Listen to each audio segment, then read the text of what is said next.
Hey, it's December. I'm gonna do some beekeeping. That's right. Stay tuned.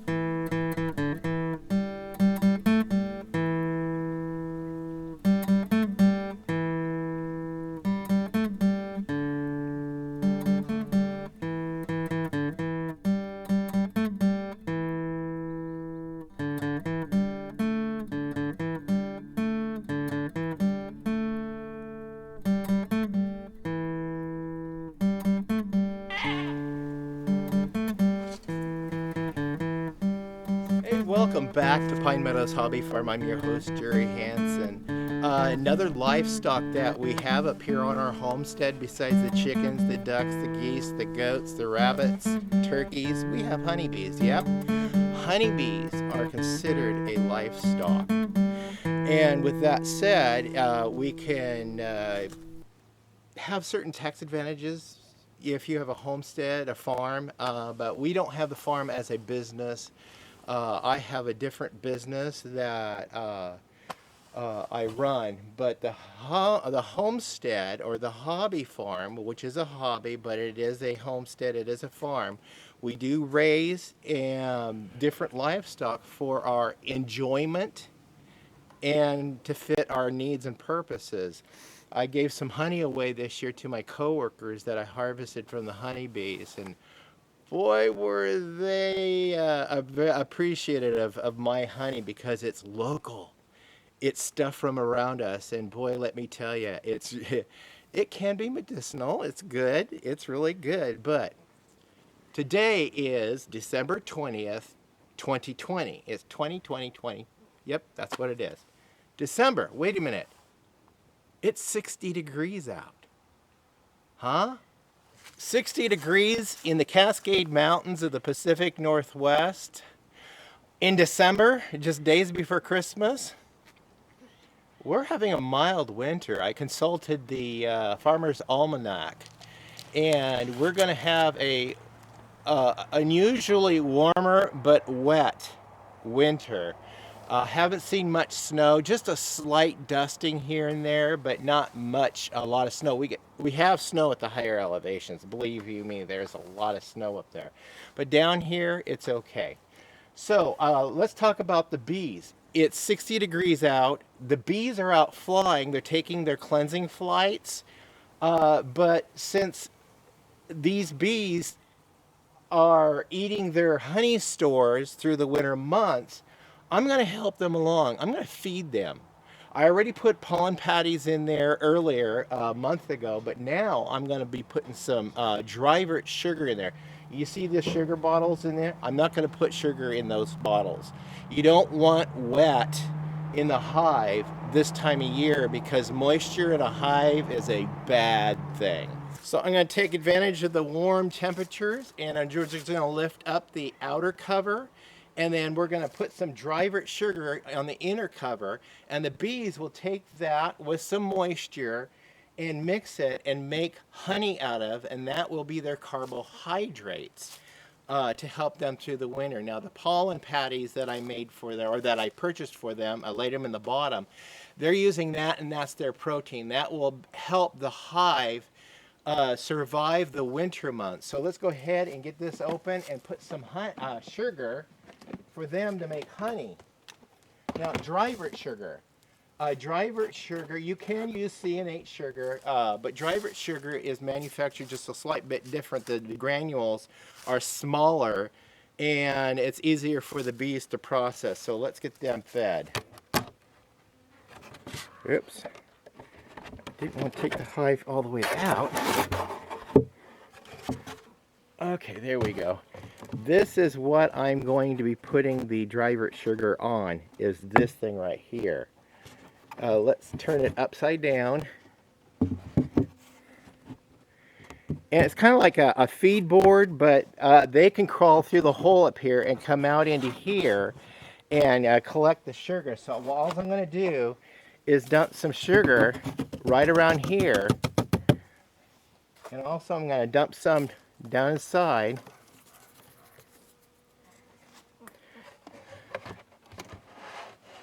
And then we just put this back on.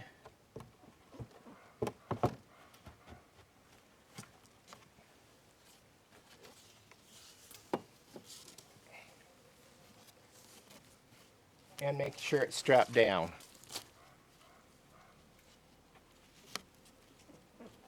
I do not know if we're going to have a strong wind come through and blow this off, or even if, God forbid, a bear gets in here and gets curious and starts pushing these things over. At least they're strapped down. Okay, I got my other hive right here. Yes, and look at the bees up there.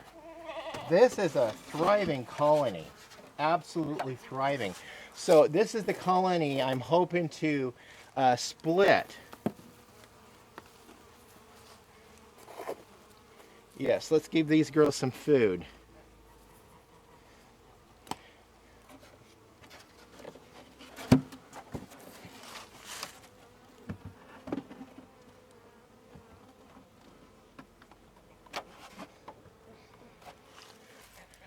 Okay, make sure I have the top for this.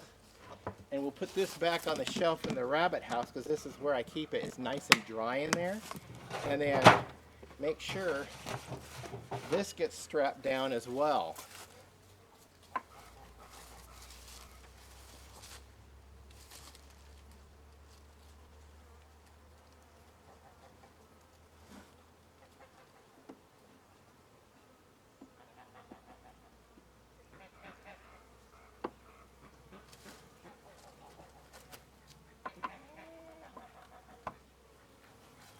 Okay, now normally in the winter I did buy the material to do it, but I need to build covers, outer covers that are insulated for the bees for the winter months. I haven't got that done yet because I've been so busy with work, and hopefully things will settle down a little bit so I can get this project done. But you know, with Farmer's Almanac, and it's not going to be too frigid cold, like we're not going to have a polar vortex. These bees should be okay. You may be wondering why I sound so confident saying that these bees are going to be okay. Well, it's the breed of bee that I chose. Again, in my other livestock videos I've been going through, I explain why I choose certain specific breeds of livestock. Because again, I'm paying attention to my climate, where I live. I live in southwestern Oregon, but I live high in the Cascade Ranges, so we can get really cold weather and wet weather. So I chose a bee that is going to be more acclimated to a colder, wetter northern climate.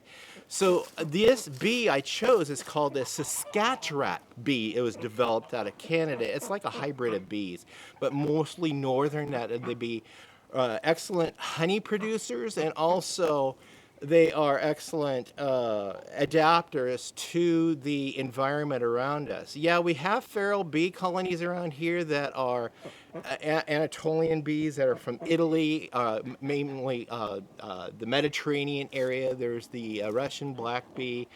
There's another breed of bee that's around here. But for those of you who are concerned, we do not have the Africanized killer bees here. I'm going to go put this away. I'll be right back, and I'll tell you why we won't get Africanized killer bees here.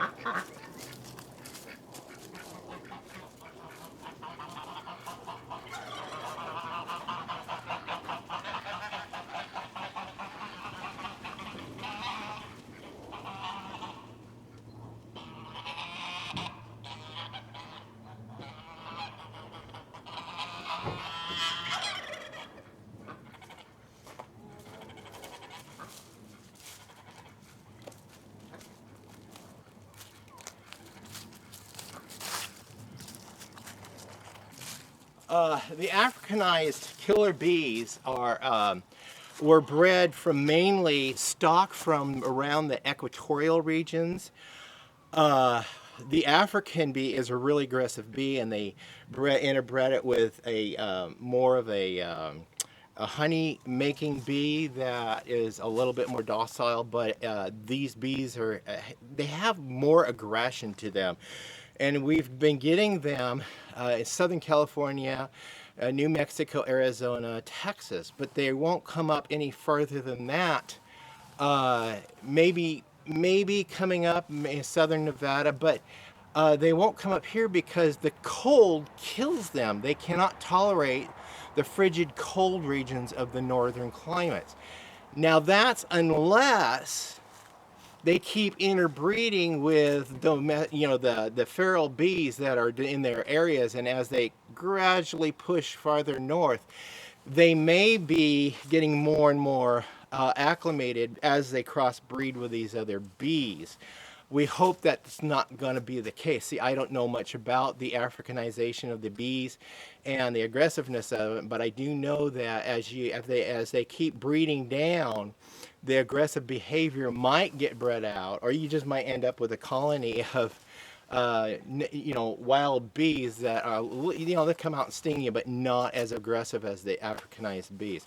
I don't know. It could be, it could not be, but right now that's what I was told, is we don't have any fear of Africanized bees being in our area. So today was a successful day at feeding my bees, taking advantage of this beautiful 60-degree temperature, and also, without getting into the hive, I could see just how healthy the hive is. As I popped the top on this, you saw how many bees I had in there. It's just like, this is a super hive.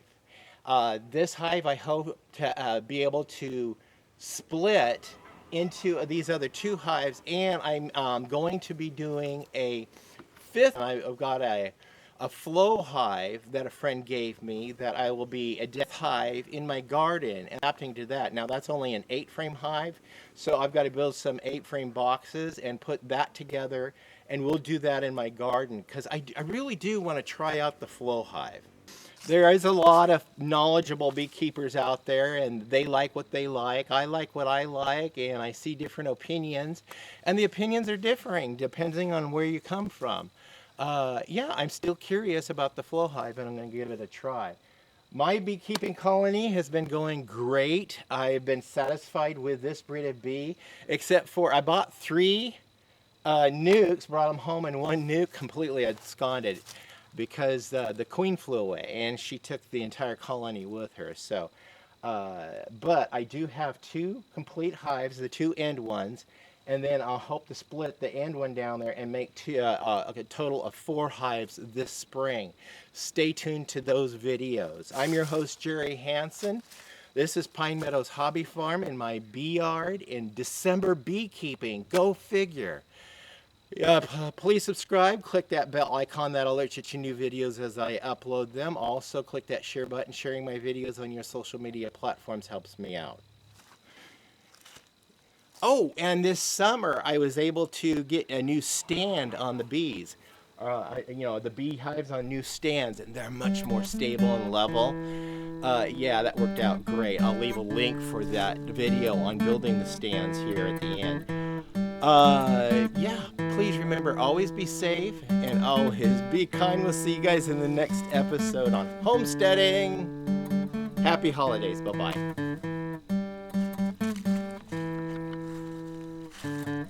What? Who?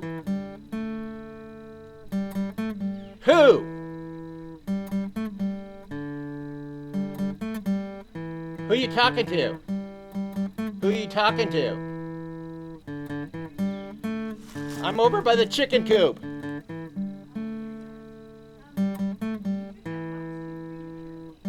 What box? Oh.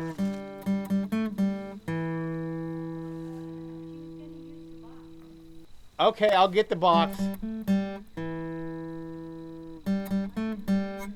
I'll be in shortly. I'm wrapping this up.